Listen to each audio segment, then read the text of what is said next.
अगर हम सब चाहे छी SSB स्टूडियो और नव ऑडियो वीडियो सुनी तो हमारे चैनल SSB स्टूडियो को सब्सक्राइब करूँ और बेल आइकन का जरूर दबाओ।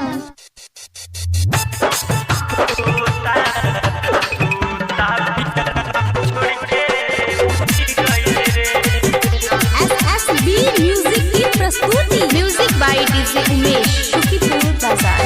कोई से जियब ओकरा बिना जान हमसे इतना काहे दूरी गई रे।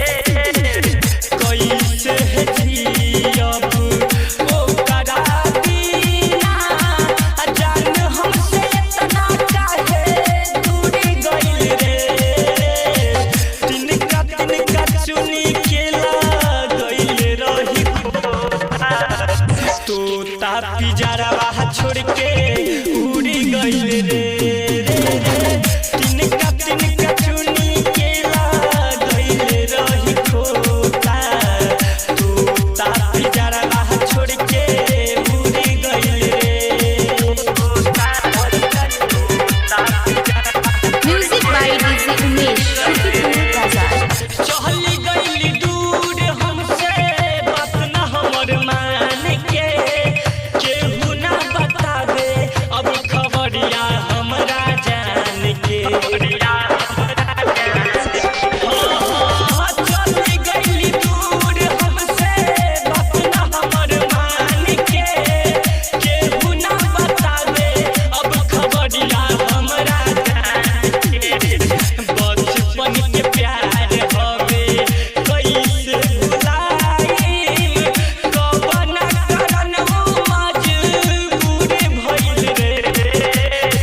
तिनका चुनी के गइल रही खोता। तोता पिजरवा छोड़ के उड़ी गइल रे। तिनका चुनी के गइल रही खोता। तोता पिजरवा छोड़ के उड़ी गइल रे। Music by DJ Umesh Shukipur Bazar. दुनू हाथ जोड़ के विनती करी भगवान से जहाँ बारी खुश रखिह हमारा तू जान के।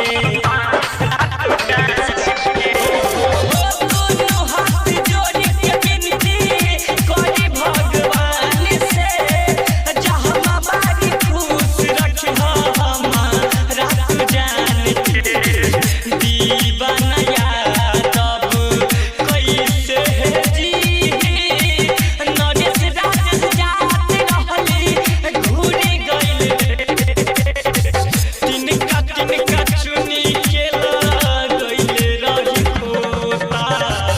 तोता पिजरवा छोड़ के उड़ी गइल रे।